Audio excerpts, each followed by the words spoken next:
The train's whistle pierced the morning air like a prayer torn from desperate lips, and Martha Caldwell pressed her face to the soot-stained window as the locomotive wheezed to a stop at White Springs Station. The platform stretched before her like a judgment day, empty save for a few weathered men loading freight and a woman in faded calico sweeping dust that would return before evening. Martha's gloved hands smoothed the worn fabric of her traveling dress, the only decent thing she owned, and she whispered a verse from Psalms her mama had taught her before consumption took her to glory. "The Lord is my shepherd," she breathed against the glass, her breath fogging the view of the frontier town that was supposed to become her home. "I shall not want." But want followed her like a shadow, had driven her from the overcrowded tenement in Baltimore, where she'd sewn shirts 16 hours a day for barely enough to keep body and soul together. Thomas Whitman's letter had arrived like manna from heaven, offering marriage and a place on his cattle ranch, promising she'd never know hunger again. His photograph showed a stern-faced man with kind eyes, and his careful penmanship spoke of decency and hard work. She'd written back the same day, her own letter trembling with hope and the fear that he might change his mind. The conductor's voice boomed through the car. "White Springs. End of the line." Martha gathered her carpetbag and the wooden crate containing her few possessions, her mother's Bible, 3 dresses, some undergarments, and a china cup that had belonged to her grandmother. Everything else had been sold to pay for the train ticket west. She'd eaten nothing but bread crusts for 2 weeks to save every penny, but the sacrifice would be worth it when Thomas Whitman made her his wife. The platform boards creaked under her feet as she stepped down from the train, and the spring air carried scents of new grass and wood smoke and something else she couldn't name. Possibility, perhaps, or the clean smell of a place where a woman might start over without whispers following her about being too old, too plain, too poor to catch a husband back east. At 26, Martha had heard those whispers plenty. She stood beside her crate, scanning the platform for Thomas Whitman's face. The photograph had shown a man near 40 with light hair and honest eyes, tall and broad-shouldered from ranch work. Several men passed by without glancing her way, and Martha's stomach twisted as minutes stretched like hours. The train pulled away with a triumphant whistle, leaving behind the acrid smell of coal smoke and the hollow echo of wheels on steel. "You waitin' for someone, miss?" Martha turned to find a small man in a dusty suit approaching, his face grave beneath a black hat. "I'm Martha Caldwell. I've come to marry Thomas Whitman." The man's expression grew heavier, and he removed his hat. "Miss Caldwell, I'm sorry to be the one telling you, but Thomas Whitman passed on 2 weeks ago. Fever took him sudden like." The words hit Martha like a physical blow, and she gripped her carpetbag to keep from swaying. "Dead." "Yes, miss. I'm real sorry.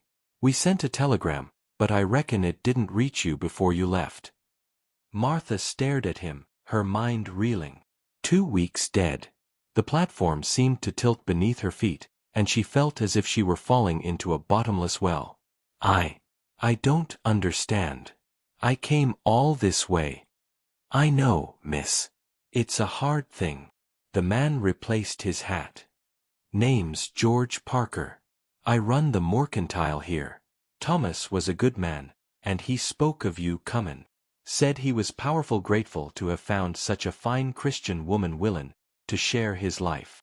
The words should have been comfort, but they cut deep instead. Martha looked around the dusty platform, at the rough wooden buildings of White Springs, at the endless sky that suddenly seemed too big and empty. She had 17 cents in her purse and no return ticket. No place to go back to, even if she could afford it. "What am I to do?" she whispered, more to herself than to Parker. "Well, miss, that's a puzzlement. Town's got no proper hotel, just Mabel's boarding house, and she's particular about single women." Martha understood. Respectable women didn't travel alone across the country, didn't arrive unaccompanied to marry strangers. The whispers would start here too, if they hadn't already. A commotion near the freight car caught their attention. A man's voice rose sharp and angry over the general noise of unloading. "I don't care what the paper says. That shipment ain't mine." Martha saw a tall man in work clothes facing off with 2 better-dressed men, one holding a clipboard. The working man's face was set like granite, but there was something desperate in his stance. A small girl clung to his leg, her face buried against his thigh. "According to this manifest, Mr. Barrett, you ordered these supplies and owe payment of $43, the man with the clipboard said. "The railroad don't make mistakes. I never ordered no fancy furniture. I can't afford such things, and I got no use for them neither."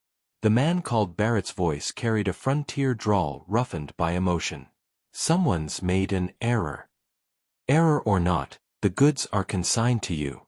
Payments due, or we'll have to contact the sheriff about theft of services."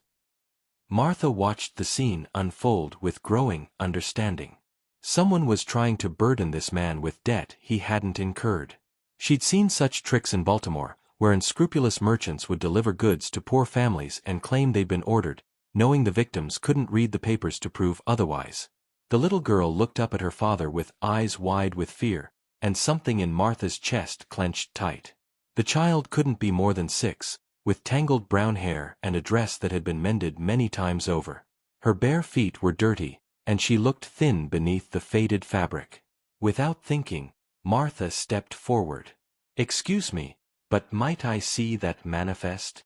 The men turned to stare at her, and she felt the familiar flush of being examined and found wanting. But the little girl's eyes held her steady. "This is none of your concern, miss," the man with the clipboard said. "Perhaps not, but I can read, and I've seen false manifests before." Martha held out her hand. In Baltimore, there were merchants who would create false debts to steal from working families. Barrett looked at her with surprise, and she noticed his eyes were gray as storm clouds. "You can read legal papers?" "Yes, sir. My mother insisted on schooling." The man with the clipboard reluctantly handed over the papers, clearly not expecting a woman in worn clothes to understand them. Martha studied the document carefully, noting the signatures and the dates. The paper was fresh, too fresh, and the ink hadn't had time to properly set. "This manifest was created yesterday," she announced. "See how the ink smears when touched? And this signature," she pointed to Barrett's supposed name. "It's not written by the same hand that signed the shipping receipt above it." Barrett leaned closer to look, and Martha caught the scent of honest sweat and sawdust. "You're right. I can see the difference now that you point it out." The men with the clipboard exchanged glances, and Martha saw guilt flicker across their faces. "Now see here." "No, you see here." Barrett's voice had gone quiet and dangerous. "You've been caught in a lie. I suggest you load those goods back on the next train and find whoever really ordered them. And if I see you trying to cheat anyone else in this town, you'll answer to me." The men backed down, muttering about mistakes and clerical errors, and within minutes they were supervising the reloading of the fancy furniture. Martha watched them go, feeling a small satisfaction at seeing justice done. "Miss, I'm mighty grateful for your help." Barrett turned to her, and she saw kindness in his weathered face. "Name's Samuel Barrett. This here's my daughter Lucy." The little girl peeked out from behind her father's leg, and Martha knelt down to meet her at eye level. "Hello, Lucy. I'm Martha." The child stared at her with serious brown eyes but didn't speak. Samuel's hand rested protectively on his daughter's head.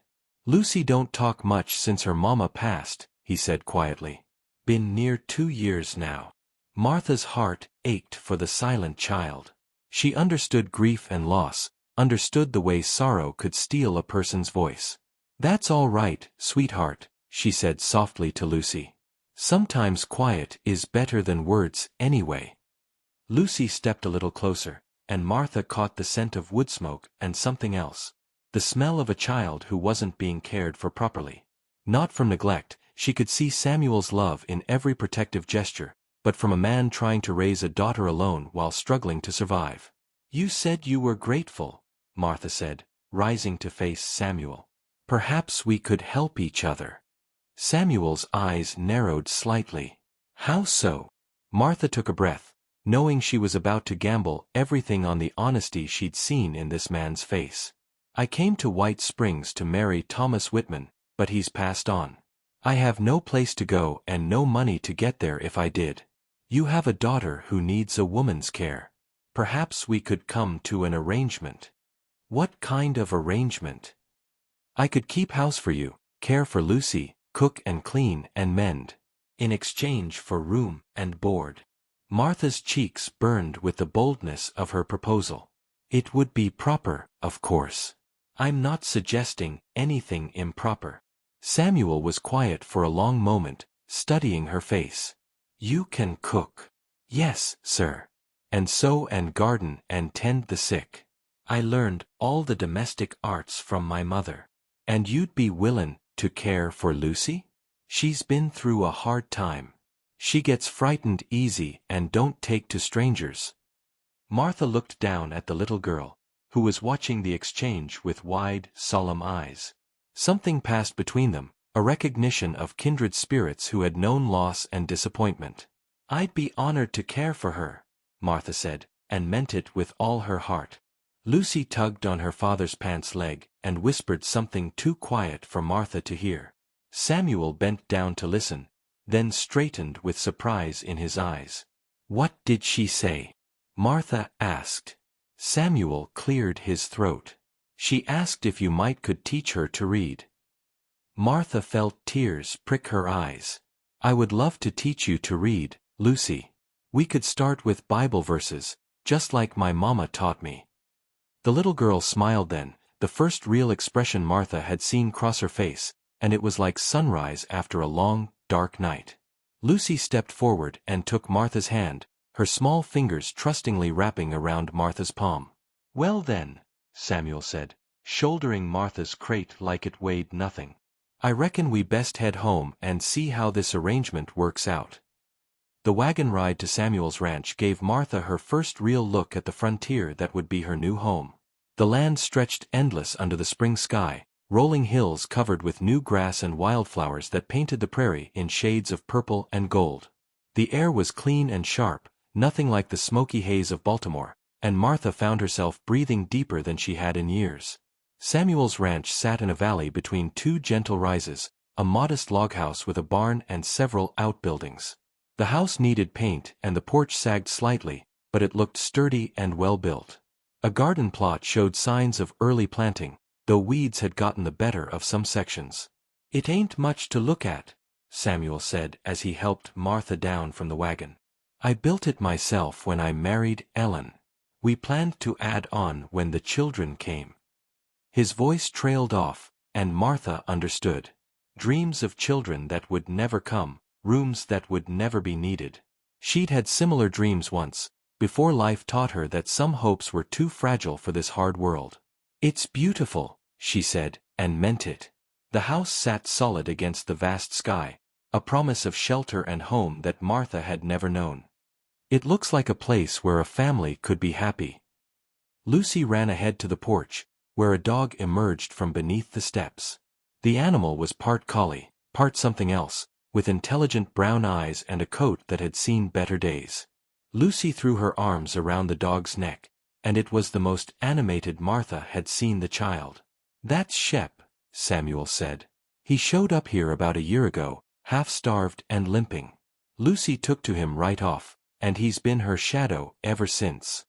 Martha smiled as she watched girl and dog together. Sometimes the best families were the ones that chose each other rather than being born to one another. The inside of the house was sparse but clean, with a stone fireplace dominating one wall and a kitchen area set up with basic necessities. A ladder led to what Martha assumed was a sleeping loft, and a doorway showed another room beyond. The furniture was handmade but sturdy, and everywhere she looked she saw signs of a man trying his best to keep house while working a ranch. Lucy sleeps in the loft, Samuel explained. I take the back room. You could have the main room here by the fire, if that suits. Martha nodded, looking around what would become her home. It wasn't what she'd dreamed of, but dreams were luxuries she'd learned to live without. This was real, 4 walls and a roof and people who needed her. That was more than she'd had this morning. I should start supper, she said. What provisions do you have? Samuel opened a cupboard to reveal a meager collection of basics: flour, beans, some preserved meat, a few vegetables that had seen better days. It was enough to work with, though not enough to last a large family very long. "Money's been tight," he admitted.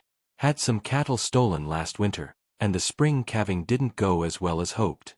We get by, but it's careful living." Martha rolled up her sleeves. "Then we'll make do with what we have and be grateful for it. Lucy, would you like to help me cook?" The little girl nodded eagerly, and Martha set her to washing the vegetables while she assessed what kind of meal she could create from Samuel's limited supplies. She could make a hearty stew from the preserved meat and vegetables, with biscuits from the flour if there was enough left. As she worked, Martha found herself aware of Samuel's presence in the room.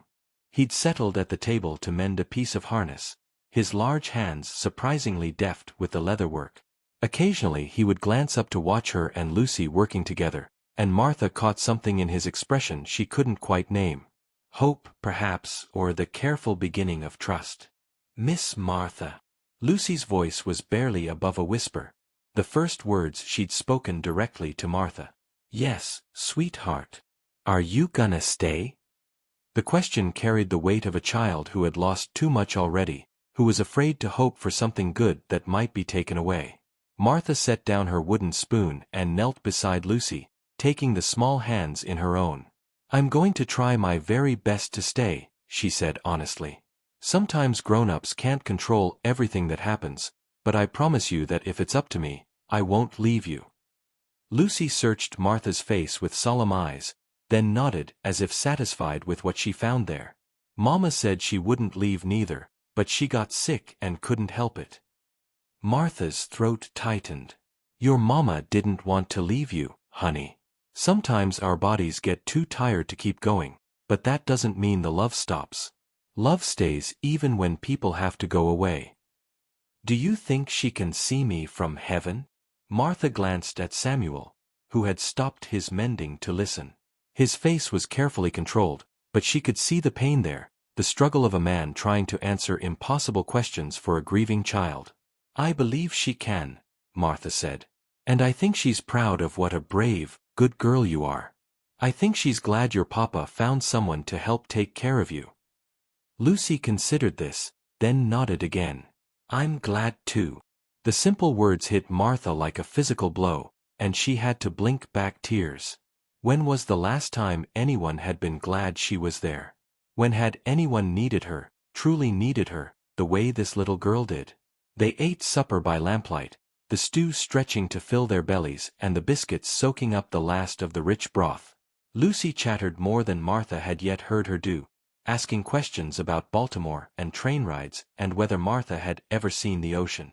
Samuel listened with amusement, and Martha realized this was probably the most conversation he'd heard from his daughter in months. After supper, Martha brought out her mother's Bible and asked if Lucy would like to hear a story.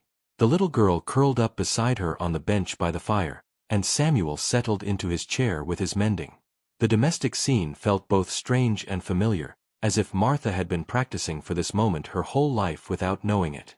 She read the story of Ruth and Naomi, of a woman who chose loyalty over security, who said, "Whither thou goest, I will go," even when the future was uncertain. Lucy's eyes grew heavy as Martha's voice rose and fell with the familiar cadences of Scripture, and by the time the story ended, the child was asleep against Martha's shoulder.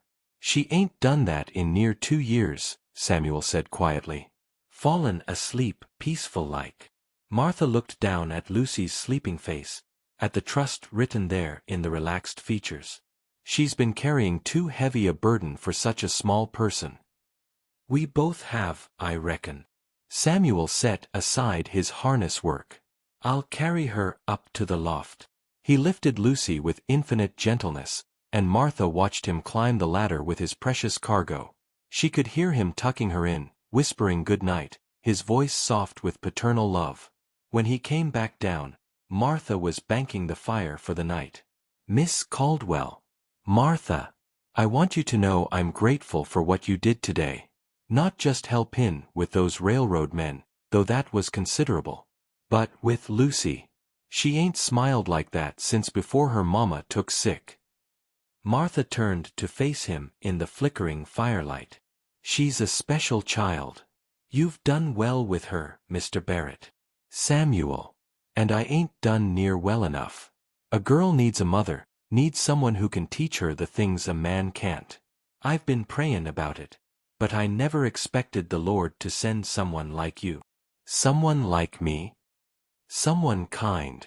Someone who'd put herself out for strangers, who'd risk everything to help a child she just met. Samuel's voice was rough with emotion. I don't know what brought you to White Springs, but I'm powerful glad you came. Martha felt heat rise in her cheeks. I came because I had nowhere else to go. I'm not some angel of mercy, Samuel. I'm just a woman who needs a place to belong. Then I reckon we both got what we need. Samuel moved toward the back room, then paused. Martha? That thing Lucy whispered to me at the train station? She didn't ask about reading lessons. Martha looked up at him, curious. What did she ask? Samuel's eyes were soft in the lamplight. She asked if you could be her new mama. Said you had the same kind eyes as the old one. The words hit Martha like a revelation, and she pressed her hand to her chest where her heart was hammering against her ribs. Samuel, I ain't a skin for anything you ain't ready to give, he said quickly. Just thought you should know that little girls already claimed you as family. And if I'm bein' honest, I can see why she would. He disappeared into his room, leaving Martha alone by the dying fire with a heart so full it felt like it might burst. Outside, the prairie wind whispered through the eaves of the house, carrying the promise of spring and new beginnings. For the first time in her life, Martha Caldwell felt like she was exactly where she belonged. She made her bed on the bench by the fireplace, using her mother's quilt for covering and her carpetbag for a pillow. It wasn't comfortable, but it was infinitely better than the uncertainty she'd faced that morning on the train platform. As she settled for sleep, she heard Lucy's voice drifting down from the loft, talking quietly to herself as children do. Thank you, God, for sending Miss Martha. Please let her stay forever and ever. And please tell Mama I'm gonna learn to read real good, just like she wanted. Martha closed her eyes and whispered her own prayer into the darkness. For the first time in her life, she was exactly where someone wanted her to be. Summer arrived on the heels of spring like a promise kept, and with it came the rhythm of life that Martha had never known existed. She woke each morning before dawn to the sound of Samuel moving about the barn, tending to the animals with the quiet efficiency of a man who'd learned to make every motion count. The coffee would be brewing by the time he returned to the house, and Lucy would climb down from the loft rubbing sleep from her eyes, ready to help with whatever task Martha had planned for the day. In the 6 weeks since Martha's arrival, the Barrett homestead had taken on the feel of a real home. The garden flourished under Martha's careful tending, rows of beans and corn and squash stretching toward the summer sun. She'd mended the curtains and scrubbed the floors until they gleamed, and the smell of fresh bread seemed to linger in the kitchen like a benediction. Lucy had gained weight and color, her serious brown eyes brightening with each passing day as she learned to trust that Martha would keep her promises. The reading lessons had become their evening ritual. After supper, when the dishes were cleared and Samuel sat working on whatever needed mending, Martha would open her mother's Bible and guide Lucy's small finger along the verses. The child had proven remarkably quick to learn, her hunger for knowledge matching her father's quiet pride in her progress. The Lord is my shepherd, Lucy read carefully, sounding out each word. I shall not want. Beautiful, Martha said, smoothing the little girl's hair. What do you think that means, sweetheart? Lucy considered the question with the seriousness she brought to everything. It means God takes care of us like Papa takes care of the sheep. Even when we're scared, we don't need to worry, 'cause He's watching. Martha's throat tightened with emotion. That's exactly right. Very wise. From his chair by the fire, Samuel looked up from the harness he was mending. She gets that wisdom from you. Been watchin' how you explain things to her, how patient you are. It's a gift. Heat rose in Martha's cheeks at the praise. Over the weeks, she'd grown accustomed to Samuel's steady presence, the way he'd appear silently when she needed help lifting something heavy or reaching a high shelf. He was a man of few words but consistent actions, and she'd begun to understand that his quiet ways masked a deep capacity for feeling. "I had a good teacher," she replied. "My mother always said the best way to learn something was to have someone who truly wanted you to succeed." "Must have been a fine woman." "She was.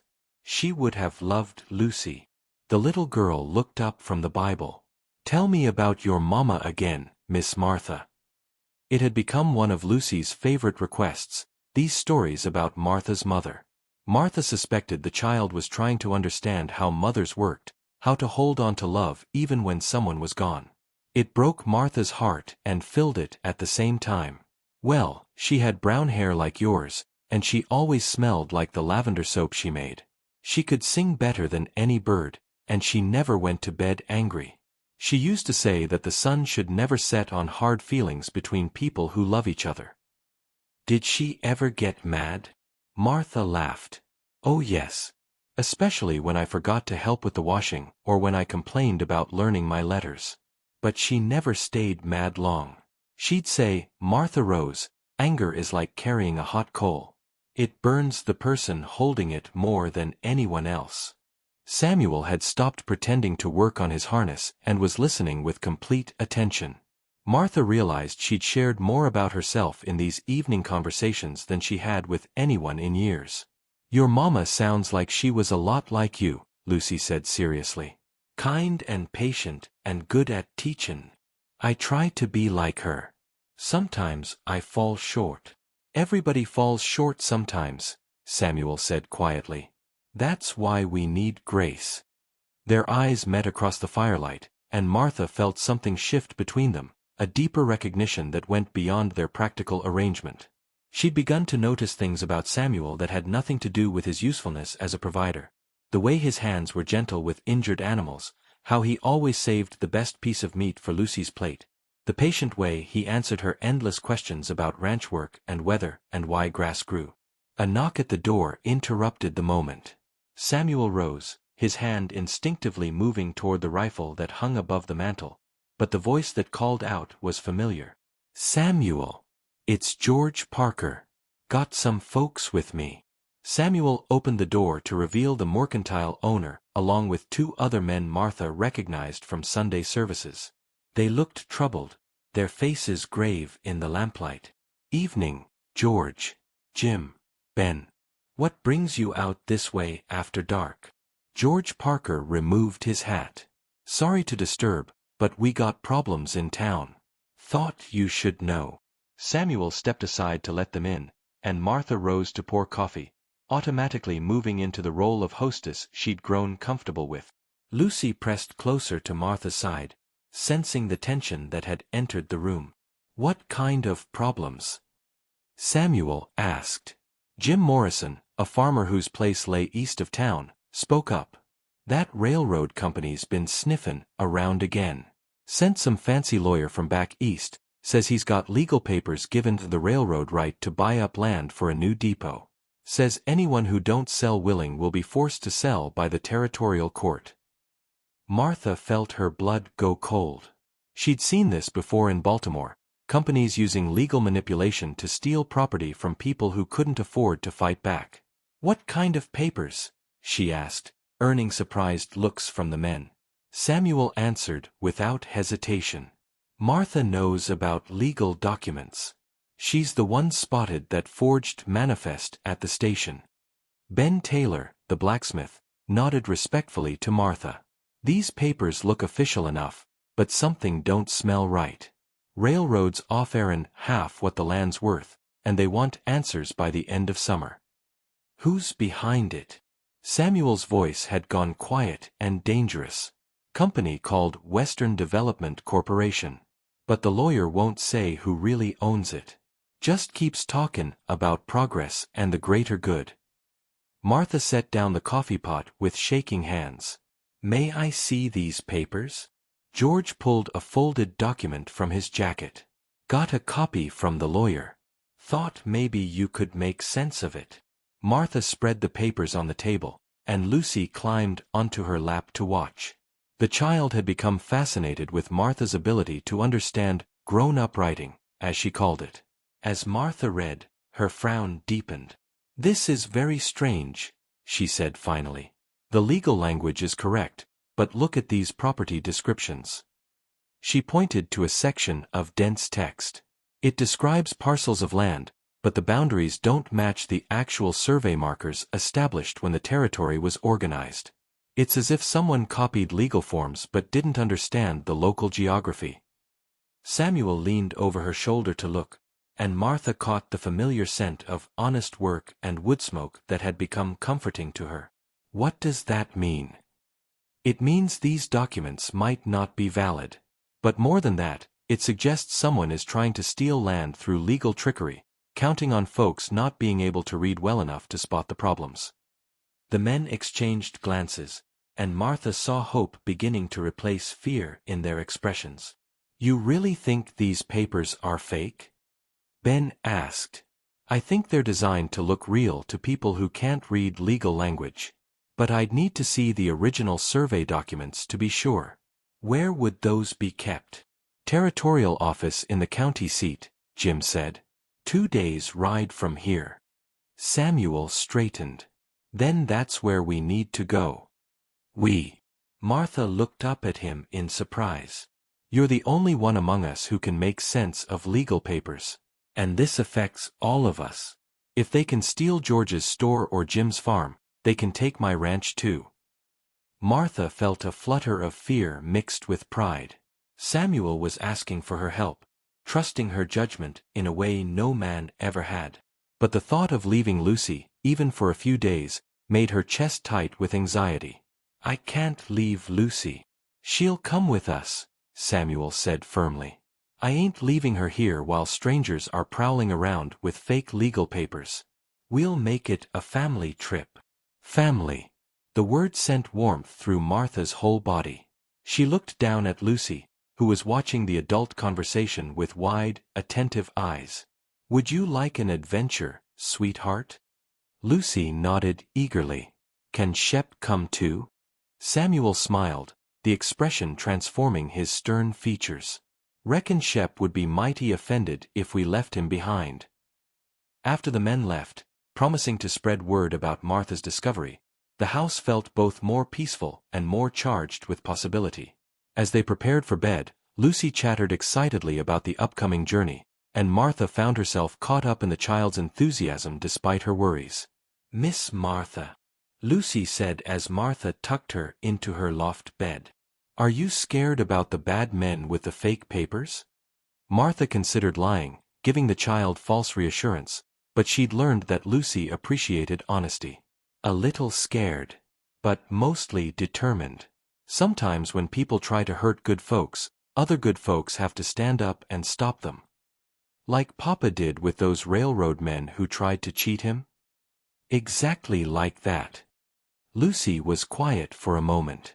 "Are we gonna win?" "I don't know, sweetheart.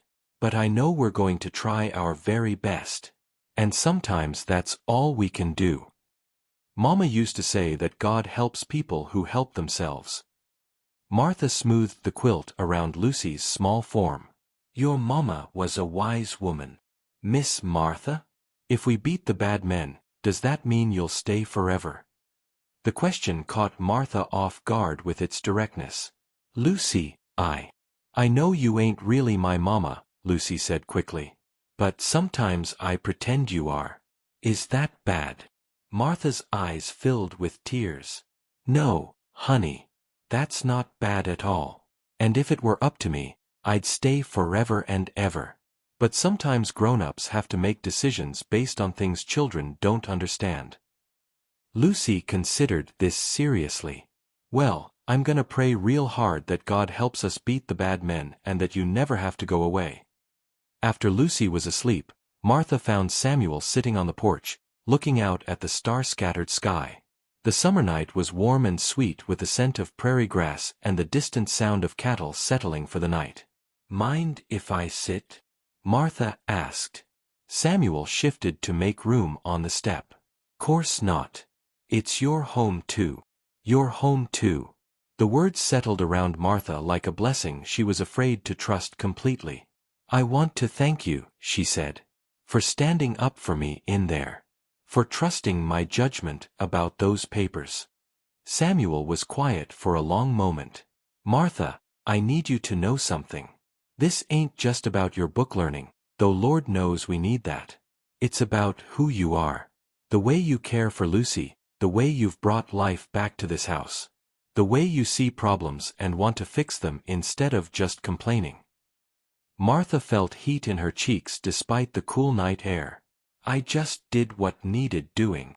"No, you did more than that. You made us feel like a family." The word hung between them in the darkness, full of possibility and fear and desperate hope. Martha had dreamed of family her whole life, but she'd never imagined it could feel like this. Not perfect or easy, but right in a way that went deeper than convenience. "Samuel, I need you to know that I care about you and Lucy more than I ever expected to care about anyone. But I also know that I came here under false pretenses. I'm not the woman Thomas Whitman thought he was marrying. I'm just someone who was desperate enough to travel across the country to marry a stranger." Samuel turned to face her, his expression serious in the starlight.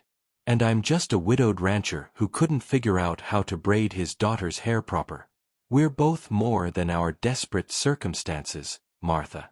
Question is, are you willing to find out what we could be together?" The question hung in the air between them, weighted with possibility. Martha thought about the mail-order bride who'd stepped off the train 2 months ago, frightened and alone and certain she wasn't wanted anywhere. That woman felt like a stranger now. "I'm willing," she said quietly. "If you are." Samuel reached for her hand in the darkness, his work-roughened fingers threading through hers. "Then I reckon we better win this fight. I got plans for this family that don't include losing our home to cheating railroad men." They sat in comfortable silence, hands clasped, watching the stars wheel overhead. In the distance, a coyote called, and from the barn came the gentle sounds of animals at rest. It was the sound of home, of belonging, of a place worth fighting for. The journey to the county seat took 2 days of hard travel, but Martha found herself enjoying the adventure despite the serious purpose. Lucy rode behind Samuel on his horse, chattering constantly about everything she saw, while Martha rode the gentle mare Samuel had borrowed from a neighbor. Shep trotted alongside, his tongue lolling with doggy happiness at being included in the expedition. They camped the first night beside a creek, and Martha cooked beans and bacon over an open fire while Samuel tended the horses. Lucy helped gather firewood and water, importantly contributing to the camp setup. As they sat around the fire eating their simple meal, Martha realized she'd never been happier in her life. "Tell me a story, Miss Martha," Lucy demanded, settling against Martha's side with the easy familiarity that had developed between them. "What kind of story?" "One about brave ladies who fight bad men." Samuel chuckled from across the fire. "Reckon you are one now." Martha considered the request, then began to speak in the cadenced rhythm she'd learned from her mother's storytelling. "Once upon a time, there was a woman named Esther who lived in a land far away. She wasn't born a queen, but she became one through courage and wisdom. And when her people were threatened by a wicked man who wanted to hurt them, she had to decide whether to stay safe and quiet or risk everything to save the ones she loved." Lucy listened with rapt attention as Martha told the biblical story, adapting it for a child's understanding but keeping the essential truth, that sometimes ordinary people had to do extraordinary things to protect what mattered most. "Did she win?" Lucy asked sleepily. "She did. Because she was brave and smart and she had help from people who believed in doing what's right. Like us. Like us." The next morning, they reached the county seat, a larger town than White Springs with proper board sidewalks and painted buildings. The territorial office was housed in a 2-story brick structure that looked impressively official, and Martha felt a flutter of nervousness as they climbed the steps. The clerk who greeted them was a thin man with ink-stained fingers and a harried expression. When Samuel explained their business, the clerk's demeanor shifted to something more attentive. "You're questioning the Western Development Papers? Interesting. You're the 3rd group this month asking about property surveys." Martha stepped forward. "May we see the original territorial survey documents for the White Springs area?" The clerk studied her with surprise. You can read legal surveys, ma'am? Yes, sir. He led them to a room lined with filing cabinets and spread the official documents on a large table. Martha bent over them immediately, comparing the legal descriptions on the railroad papers with the official territorial surveys. Lucy stood on a chair beside her, following Martha's finger as she traced property lines. Look here, Martha said after several minutes of careful study. The Western Development Papers describe property boundaries that don't exist. They've created fictional property lines that would give them control of twice as much land as is legally possible. And here, she pointed to another section. They've claimed ownership of the main road through town, which was designated as public right-of-way when the territory was established. Samuel whistled low. So the papers are completely fake. Worse than fake. They're designed to steal not just private property, but public land too. If these documents were accepted by a court, the railroad would own the main street of White Springs. The clerk leaned over to examine Martha's findings, his expression growing more alarmed. Ma'am, if you're right about this, it's fraud on a massive scale. I need to notify the territorial attorney immediately. As they rode back toward White Springs with copies of the official documents, Martha felt a growing sense of urgency. The Western Development Corporation wouldn't give up easily once they realized their scheme had been exposed. There would be consequences, and she suspected they wouldn't be long in coming.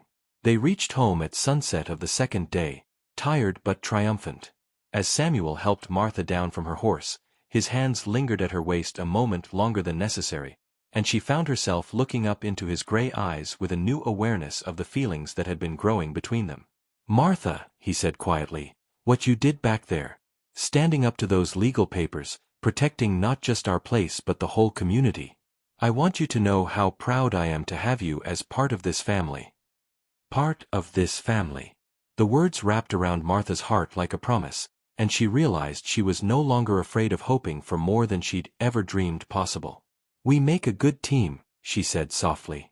Yes, Samuel replied, his voice rough with emotion. We do. From the porch, Lucy's voice called out excitedly. Miss Martha. Papa. Come quick. Someone left a letter. They hurried to the house, where Lucy stood holding a folded paper that had been wedged in the doorframe. Samuel took it and unfolded it, his expression darkening as he read. What does it say? Martha asked. Samuel's voice was grim. Says we've made some powerful enemies, and we'd better mind our own business if we know what's good for us. Martha felt a chill run down her spine, but alongside the fear came something else, a fierce protectiveness she'd never experienced before. These people, this place, had become her family, her home. She'd be damned if she'd let anyone threaten what they'd built together. Let them come, she said quietly. We'll be ready for them. Samuel looked at her with something like admiration. Yes, ma'am. I believe we will be. As they settled in for the night, Martha tucked Lucy into bed with extra tenderness, knowing that their peaceful summer was about to come to an end. But she also knew something she hadn't known when she'd first stepped off that train in White Springs. She knew what she was willing to fight for, and she knew she wasn't alone in the fight. Outside, the prairie wind carried the promise of storms to come, but inside the Barrett house, a family held together and prepared to face whatever challenges lay ahead. They'd found each other across the vast spaces of the frontier, three people who'd needed exactly what the others could give. Now it was time to prove that some things were worth more than legal papers or corporate greed, that love and loyalty and the courage to stand up for what was right could triumph over any threat. Autumn came early that year, as if the land itself sensed the trouble brewing. The leaves turned gold and crimson while August still held sway, and the morning air carried a sharp edge that made Martha pull her shawl closer as she hung laundry on the line behind the house. Lucy was in the garden, carefully harvesting the last of the summer squash under Shep's watchful supervision, her small hands competent now with the tasks Martha had taught her. It had been 3 weeks since their return from the county seat, and the threatening letter had proven to be just the beginning. Strange men had been seen riding the boundaries of various properties around White Springs, and George Parker reported that someone had tried to break into the mercantile twice, though nothing appeared to be missing. The community had grown tense, neighbors checking on neighbors more frequently, and Sunday services had taken on the fervor of prayer meetings as folks sought divine guidance for the troubles ahead. Martha was pinning Samuel's work shirt to the line when she heard horses approaching fast. She turned to see 2 riders coming up the lane, their mounts lathered with sweat and their faces grim. Her heart began to race, but she forced herself to remain calm as she called to Lucy. "Come to the house now, sweetheart. Bring Shep with you." Lucy obeyed without question, having learned to trust Martha's tone of voice. They reached the porch just as Samuel emerged from the barn, his rifle in his hands and his face set like stone. The riders pulled up in the yard, and Martha recognized them as Jim Morrison and Ben Taylor, their faces tight with urgency.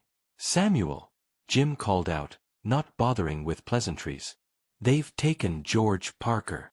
Martha felt the blood drain from her face. Lucy pressed close against her side, and Martha's arm automatically encircled the child protectively. "Who's taken him?" Samuel's voice was deadly quiet. "Those railroad men. Showed up at the store this morning with some kind of warrant, said he was wanted for interfering with lawful business. Hauled him off toward the county seat, but they ain't headed that direction. Tom Fletcher followed them part way, they're going west, toward the old mining camps." Martha's mind raced. Taking George away from any legal authority meant they didn't intend for him to have access to proper courts or representation. It was kidnapping, pure and simple, designed to terrify the community into compliance. "How many men?" Samuel asked. "For that we saw, maybe more. They're well armed, and they mean business." Ben Taylor spat into the dust. "We can't let them get away with this. George has got a wife and 3 children. If they can take him, they can take any of us." Samuel nodded grimly. "How many men can we muster?" "Maybe a dozen if we count the older boys." "But Samuel, these ain't local toughs we're dealing with. These men have the look of hired guns." Martha stepped forward, her heart pounding but her voice steady. "We need to think about this carefully. They took George for a reason, to scare the rest of us into giving up the fight against their fake land claims. If we go charging after them with guns blazing, we might be giving them exactly what they want." The men turned to look at her, and Martha saw both respect and surprise in their faces. Over the summer, she'd earned a reputation as someone whose judgment could be trusted, but this was different. This was talk of violence and strategy, traditionally men's business. "What are you thinking, Martha?" Samuel asked, and she heard no condescension in his voice, only genuine interest in her opinion. "I'm thinking they expect us to react with force. They probably have more men waiting somewhere, ready for a fight. But what if we approached this differently?" "How?" Martha took a deep breath, knowing she was about to propose something that would sound crazy to these frontier men. "What if we used the law the way it's supposed to work? We have proof that their land claims are fraudulent. The territorial attorney was very interested when we showed him the evidence. What if we rode to the county seat and demanded that he take action?" Jim Morrison shook his head. "That could take days, maybe weeks. George could be dead by then. Not if we make enough noise about it. If we show up with a dozen men and documented proof of fraud, demanding immediate action, they'll have to respond. And if word gets out that we're exposing the whole scheme publicly, the Western Development people will have to cut their losses. They can't afford to have their methods scrutinized in open court." Samuel was quiet for a long moment, considering. "It's risky, but it might work better than a gunfight we're outnumbered for." "There's something else," Martha added. "Lucy, go inside and get my mother's Bible." The little girl ran to obey, returning quickly with the worn leather book. Martha opened it to a page she'd marked weeks ago and pulled out a folded paper. "What's that?" Ben asked. "A letter from my cousin in Baltimore. She works for a newspaper there, and when I wrote to tell her about our situation, she asked me to send copies of any documents we found. Apparently, there have been similar land fraud schemes in other territories, all connected to the same Eastern investment companies." Samuel's eyes widened. You mean this ain't the first time they've tried something like this? Not by a long shot. And my cousin says her editor is very interested in exposing the whole network. If we can get word to the territorial attorney that this story is about to break in Eastern newspapers, with names and evidence, it might force immediate action. The men exchanged glances, and Martha could see them wrestling with the idea of using legal channels instead of frontier justice. But the logic was sound, and they knew it. All right, Samuel said finally. We try it your way first. But we go prepared to fight if the law fails us. Within an hour, they'd assembled a group of 12 men, all armed and mounted, ready to ride to the county seat. Martha insisted on going with them, despite Samuel's protests. You need someone who can explain the legal documents, she argued. And someone who can write down testimony if the attorney wants witness statements. It's dangerous, Martha. I won't risk you getting hurt. Martha looked up at him, this man who'd become her heart and her home, and spoke the truth that had been growing in her chest all summer. Samuel Barrett, I love you and Lucy more than my own life. I'm not staying here while the people who threaten my family run free. We're in this together. Samuel's face went still at her words, and for a moment Martha feared she'd spoken too boldly, too soon. Then his hand cupped her cheek with infinite gentleness. I love you too, Martha Caldwell. Have since that first day when you stood up for me at the train station. But I can't bear the thought of anything happening to you. Then we'll make sure nothing happens to any of us. Martha rose on her tiptoes and kissed him, quick and fierce, sealing the promise between them. Lucy, who'd been watching from the porch, let out a whoop of delight. Does this mean you're gonna be my real mama now? Martha laughed through her tears. If your papa will have me as his wife, then yes, sweetheart. I'll be your real mama in every way that matters. Course I'll have you, Samuel said roughly. Been hoping you'd want to stay permanent since the day you arrived. The men who'd witnessed this exchange grinned and called out congratulations, but Martha could see they were also impatient to get moving. Every hour they delayed was another hour. George Parker remained in the hands of dangerous men. They left Lucy with the Morrison family, despite her protests, and rode hard toward the county seat. Martha had never ridden so fast or so far, but she gritted her teeth and kept up, driven by determination and love and a fierce anger at the injustice being perpetrated against good people. They reached the territorial office just as the afternoon shadows were growing long. The building was closed, but Samuel's pounding on the door brought the clerk Martha remembered from their previous visit. His eyes widened as he took in the group of armed, grim-faced men. We need to see the territorial attorney immediately, Martha said, dismounting with only a slight wobble in her legs. It's a matter of life and death. The attorney's gone home for the day. Then get him back here, Samuel said, his voice carrying the quiet authority of a man who wouldn't be denied. We've got a kidnapping to report and fraud to expose, and we ain't leaving until something's done about it. The clerk took one look at the determined faces surrounding him and hurried off to fetch the attorney. Within 20 minutes, a harried-looking man in a rumpled suit arrived, clearly annoyed at being disturbed at home. What's this about kidnapping? He demanded. Martha stepped forward with the documents they'd prepared.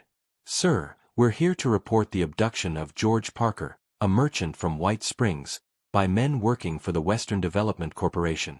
We have evidence that this corporation has been using fraudulent legal documents to steal land throughout this territory.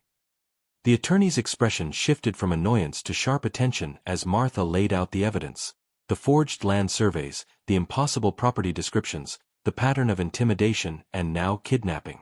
She spoke clearly and precisely, using the legal terminology she'd learned from studying the documents, and she saw respect growing in the man's eyes. This is very serious, he said finally. If what you're alleging is true, we're talking about fraud on a massive scale. It's true, Samuel said. And right now, they've got an innocent man held somewhere, probably planning to do him harm to keep the rest of us quiet. The attorney was quiet for a moment, then moved to his desk and began writing rapidly. I'm issuing warrants for the arrest of anyone connected to Western Development Corporation on charges of fraud, kidnapping, and conspiracy. I'm also sending a telegram to the federal marshal in the territorial capital. This has gone beyond local jurisdiction." Martha felt a surge of relief, but it was tempered by urgency. "Sir, every hour we delay is dangerous for Mr. Parker." "I understand. I'm also deputizing all of you to assist in serving these warrants and rescuing the victim. But this has to be done legally, with proper authority behind it." As the attorney wrote out official papers, Martha pulled out her cousin's letter and explained about the newspaper investigation. The attorney's face grew even more serious as he realized the scope of the scandal they were uncovering. "Ma'am, if your cousin can publish this story, it'll shut down these land fraud operations across the entire territory. But we need to move fast before they realize how much evidence we have." By the time they left the territorial office, they had legal authority, federal backup on the way, and a plan that balanced frontier justice with proper law. But Martha couldn't shake the feeling that they were running out of time. The search for George Parker led them west toward the old mining camps, just as Jim Morrison had reported. They followed the trail through the growing darkness, guided by a federal deputy who'd caught up with them and by Tom Fletcher, who'd continued tracking the kidnappers. The trail led to an abandoned mining settlement tucked into a canyon, its empty buildings hulking against the star-filled sky. Martha had wanted to stay back with the horses, but Samuel insisted she come with the main group. "If we find George hurt, he might need tending," he'd said. "And if there's more legal trickery involved, we'll need your sharp eyes." They approached the camp carefully, leaving their horses a quarter-mile away and moving on foot through the scrub brush and scattered mine tailings. The federal deputy took charge of the operation, positioning men around the camp's perimeter while a smaller group prepared to move in. From the largest building came the sound of voices and the flicker of lamplight. Martha crept close enough to hear the conversation inside, her heart pounding so hard she was sure it could be heard in the next county. "Told you people to mind your own business," a harsh voice was saying. "Now look what your meddling has cost you." George Parker's voice answered, weak but defiant. "You can't solve fraud with kidnapping and murder. People know where I am. They'll come looking. Let them come.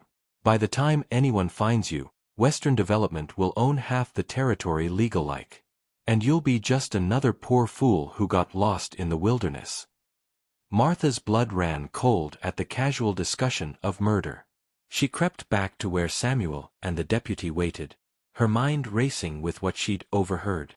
"They're planning to kill him," she whispered. "And they're confident they can complete their land grab before anyone can stop them." The deputy nodded grimly. "Then we end this now." The rescue happened fast and fierce. The deputy and his men burst through the front of the building, while Samuel and the others came through the back. There was shouting and confusion, the sound of furniture overturning and men cursing. Martha waited in the darkness, every nerve stretched tight, until Samuel's voice called out, "Martha, we need you. George is hurt." She ran toward the building, her medical knowledge from tending frontier injuries taking over. George Parker lay unconscious in the lamplight, blood matting his gray hair and his face pale as death. Martha knelt beside him, her hands moving efficiently to check for injuries. "He's alive," she announced, relief flooding her voice. "Looks like they hit him hard, but his breathing's steady. Help me get him comfortable." As the men tended to George and secured the prisoners, Martha found herself examining the papers scattered around the building. Her eyes widened as she realized what she was looking at, the master plan for the Western Development Scheme, complete with maps showing dozens of properties across 3 territories, financial records detailing bribes paid to corrupt officials, and correspondence with Eastern investors. "Samuel," she called urgently, "you need to see this." He came to kneel beside her, and together they studied the documents by lamplight. The scope of the fraud was breathtaking, hundreds of thousands of acres of land, dozens of communities targeted, and profits that would have made the perpetrators wealthy beyond measure. "This is evidence of corruption that goes all the way to the territorial government," Martha said. "No wonder they were willing to kill to protect their secret." The deputy joined them, his face grim as he studied the papers. "Ma'am, what you've uncovered here is going to send shockwaves all the way to Washington. This isn't just local fraud, this is organized crime on a territorial scale.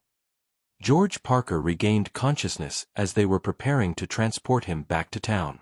His first words were to thank Martha for her courage in exposing the fraud, and his second were to ask about his wife and children. The relief in his eyes when Samuel assured him they were safe brought tears to Martha's own eyes. The ride back to White Springs took most of the night, with George Parker riding double with one of the men and Martha fighting exhaustion as adrenaline finally began to fade. But as the eastern sky began to lighten with the promise of dawn, she felt something she'd never experienced before: the deep satisfaction of a battle fought and won, of justice served and good people protected. The news of the Western Development Corporation's exposure spread through the territory like wildfire. Martha's cousin's newspaper story, combined with the evidence they'd uncovered, led to arrests and indictments across 3 territories. The fraudulent land claims were invalidated, the corrupt officials were removed from office, and the Eastern investors found themselves facing federal charges. But for Martha, the sweetest victory was smaller and more personal. A week after the rescue, as the autumn air grew crisp and the first frost touched the garden, Samuel Barrett asked her formally to be his wife.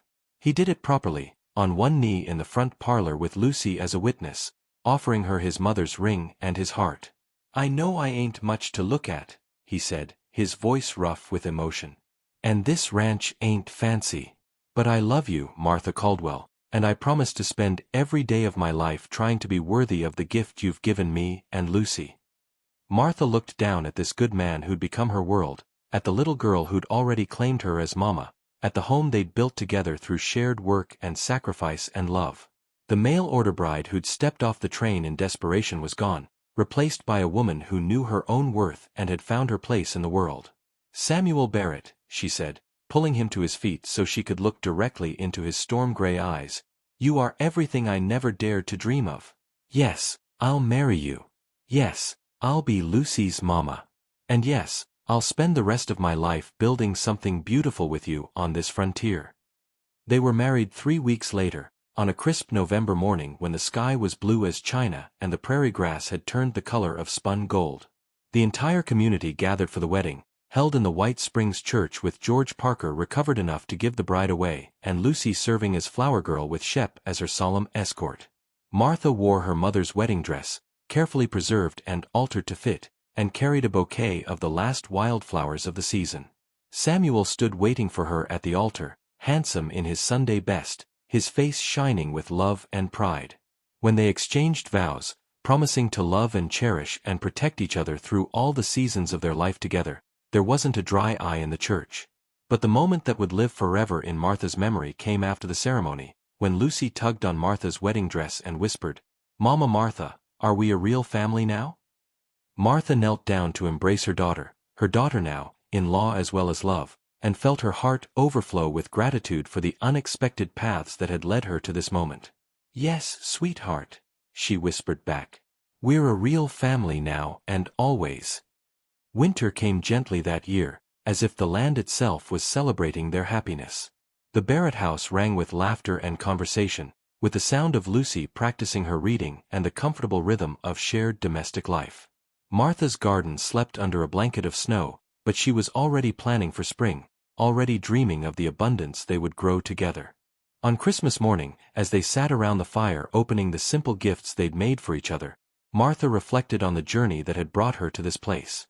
She'd come west as a desperate woman with nothing to offer but willingness to work hard and love faithfully. She'd found a family that chose her as surely as she chose them, a community that valued her contributions, and a love that was deeper and truer than any she'd ever imagined possible. Lucy was teaching Shep to wear the knitted scarf Martha had made for him, giggling as the patient dog submitted to her ministrations. Samuel was whittling a new doll to replace the worn one Lucy had brought with her from her previous life. And Martha was stitching a quilt that would tell the story of their first year together. Squares depicting trains and gardens, legal documents and prairie flowers, the symbols of struggle and triumph that had brought them to this moment of perfect contentment. "What are you thinking about, wife?" Samuel asked, using the title that never failed to make Martha's heart skip a beat. "I'm thinking about how God answers prayers in the most unexpected ways," Martha replied, settling more comfortably against his shoulder. I prayed for a place to belong, and he gave me a family. I prayed for security, and he gave me love. I prayed for purpose, and he gave me the chance to protect what matters most. Reckon you answered my prayers too, Samuel said softly. I prayed for someone to help me raise Lucy right, and he sent me a woman who loved her like her own from the very first day. I prayed for companionship, and he gave me a partner who makes me want to be a better man. Lucy looked up from her game with Shep. What did I pray for? What did you pray for, sweetheart? Martha asked. Lucy's face grew solemn with the weight of important remembering. I prayed for a mama who wouldn't go away.